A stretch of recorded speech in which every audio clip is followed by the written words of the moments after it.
Welcome to my channel. मैं मोहम्मद मुदस्सिर आलम हमेशा की तरह इंपॉर्टेंट टॉपिक पर इंपॉर्टेंट वीडियो लेकर हाजिर हूँ।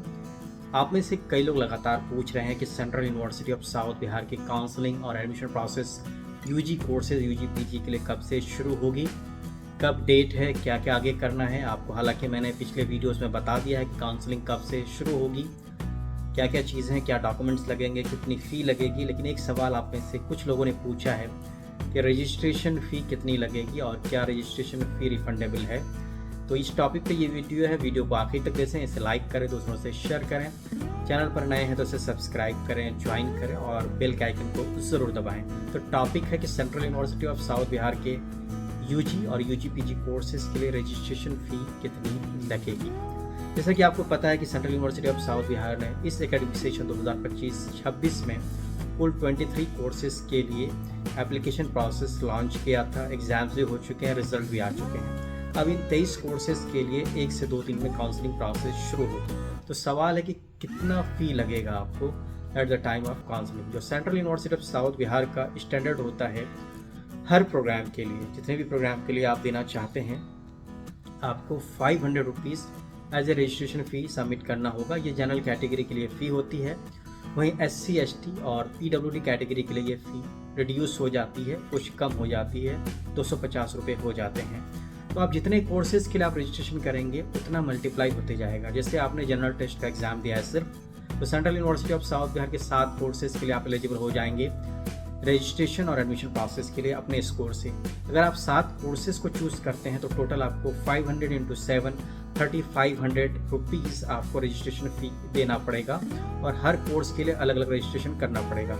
वहीं अगर आपने इंग्लिश और जनरल एप्टीट्यूड टेस्ट दिया है तो आप BA-LLB, BB-LLB, BSc B.Ed और BA B.Ed के लिए एलिजिबल हो जाएंगे। इस कॉम्बिनेशन के साथ आप कुल 4 कोर्सेज़ में, जो मैंने बताया कि आप रजिस्ट्रेशन कर सकते हैं, इन 4 कोर्सेज़ के लिए आपको फ़ी देना होगा 2000 रुपये। वहीं अगर आप SC ST या PWD से हैं तो ये फ़ी 250 × 4 1000 रुपीज़ हो जाएगी। आगे मैं आपके साथ शेयर करने जा रहा हूँ जो पिछले साल का जो फ़ी स्ट्रक्चर था वो शेयर करूँगा, रजिस्ट्रेशन फ़ी, और साथ ही साथ किन किन कोर्सेज़ के लिए आप कॉमन टेस्ट पेपर कोर्स से अप्लाई कर सकते हैं और आपको कितनी फ़ी देनी होगी। तो चलिए देखते हैं वीडियो में, सारी डिटेल्स को अच्छे से आप देख लीजिए और उसके बाद जैसे रजिस्ट्रेशन की प्रोसेस शुरू होगी आप इस इंस्ट्रक्शन के साथ रजिस्ट्रेशन कर सकते हैं। तो चलिए देखते हैं। बहुत ही इम्पॉर्टेंट जानकारी है, इसलिए आप यहाँ से लेकर आखिर तक वीडियो को ज़रूर देखिएगा, वरना इम्पॉर्टेंट इन्फॉर्मेशन आप मिस कर सकते हैं। जैसा कि मैंने कहा था कि BA-LLB 2 पेपर हैं, general aptitude test and English, ये दोनों कंपलसरी है, इनके मार्क्स जुड़ेंगे और इसी पे मेरिट बनेगी। अब आप आएंगे नीचे, BB-LLB, BA B.Ed और BSc B.Ed, इन 4 कोर्सेस में एडमिशन के लिए जो पेपर कोड है वो सेम है। यानी आपने अगर ये दोनों पेपर्स दिए हैं तो इन चारों कोर्स के आप रजिस्ट्रेशन प्रोसेस के लिए एलिजिबल हो जाएंगे। तो क्लियर है इन चारों कोर्सेज के लिए। लेकिन चारों कोर्सेज में रजिस्ट्रेशन करने के लिए, काउंसलिंग के लिए आपको देने पड़ेंगे। अगर मैं UR कैटेगरी की बात करूं तो एक कोर्स का 500 है, 500 + 500 + 500 + 500 2000 रुपये लगेंगे। क्लियर।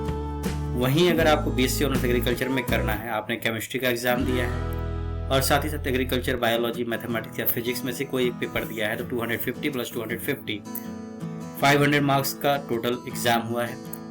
तो इस कोर्स में रजिस्ट्रेशन के लिए आपको 500 रुपये देने पड़ेंगे अगर आप सिर्फ इस कोर्स के लिए रजिस्ट्रेशन करना चाहते हैं। फिर आगे देखते हैं,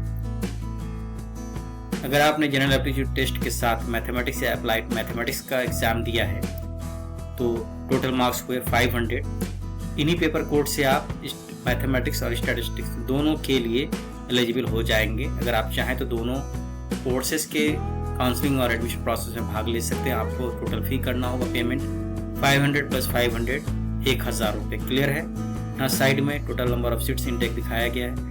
वहीं केमिस्ट्री में अगर आपको एडमिशन लेना है तो जनरल एप्टीट्यूड टेस्ट और केमिस्ट्री कुल 500 500 अंक 500 मार्क्स हो गए। तो जैसा कि आपने केमिस्ट्री यहाँ दिया है और जनरल एप्टीट्यूड टेस्ट दिया है, और अगर आपने बायोलॉजी दिया है तो आप BSc ऑनर्स एग्रीकल्चर और केमिस्ट्री के लिए एलिजिबल हो जाएंगे। वहीं जिसने फिजिक्स दिया है सिर्फ वो फिजिक्स के लिए एलिजिबल होंगे। क्लियर है? आगे बढ़ते हैं। पॉलिटिकल साइंस में फिर जनरल एप्टीट्यूड टेस्ट, तो ज़्यादातर कोर्सेज में जनरल एप्टीट्यूड टेस्ट कॉमन है। स्पेशलाइज्ड जो सब्जेक्ट्स है जैसे पॉलिटिकल साइंस के लिए पॉलिटिकल साइंस है, वहीं जनरल एप्टीट्यूड टेस्ट आपने दिया और साथ में हिस्ट्री भी दे दिया, तो इन दोनों कोर्सेज के लिए आप रजिस्ट्रेशन करा सकते हैं। आपको 1000 रुपये लगेंगे।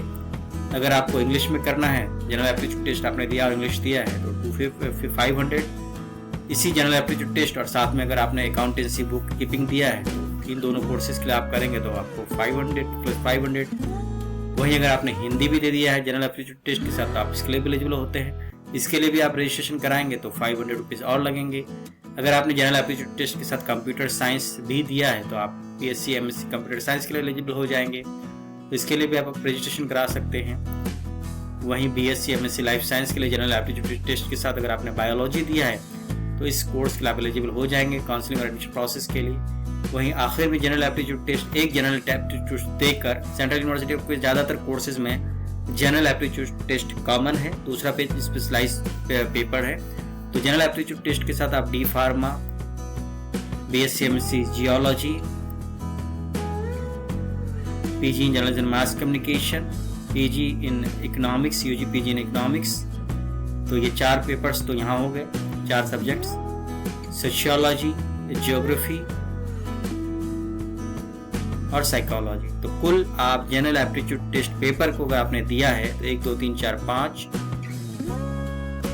6 7 इन 7 कोर्सेज के काउंसलिंग और एडमिशन प्रोसेस में भाग लेने के लिए आप एलिजिबल हो जाएंगे। लेकिन यहाँ एलिजिबिलिटी क्राइटेरिया ज़रूर देख लीजिएगा। एलिजिबिलिटी क्राइटेरिया के अकॉर्डिंग ही आपको आगे के प्रोसेस में शामिल होने दिया जाएगा। अगर आप एलिजिबल नहीं होंगे तो रजिस्ट्रेशन की फी आपने दी भी है तो आगे एडमिशन प्रोसेस में आपको शामिल होने का मौका नहीं दिया जाएगा। तो आप अच्छे से इस शीट को देख लीजिए, जो कम्बिनेशन पेपर कोर्स का उनको देख लीजिए, इनटेक देख लीजिए और एलिजिबिलिटी क्राइटेरिया को आप ज़रूर देखिए और किस कोर्स में आपको एडमिशन लेना है वो आपको डिसाइड करना है। तो बहुत जल्द यूनिवर्सिटी काउंसलिंग प्रोसेस शुरू करेगी, तो तब तक आप इस वीडियो को फिर से देखिए ताकि सारे डाउट्स आपके दूर हो जाए और आपको कोई भी दिक्कत नहीं हो central university of south Bihar में, और आप एडमिशन का कोई भी मौका नहीं गंवाएंगे। अगर आप मेरे इंस्ट्रक्शंस को फॉलो करेंगे बहुत माइन्यूटली तो आपको सारी जानकारी मिलती रहेगी। बहुत बहुत शुक्रिया। बेस्ट विशेष।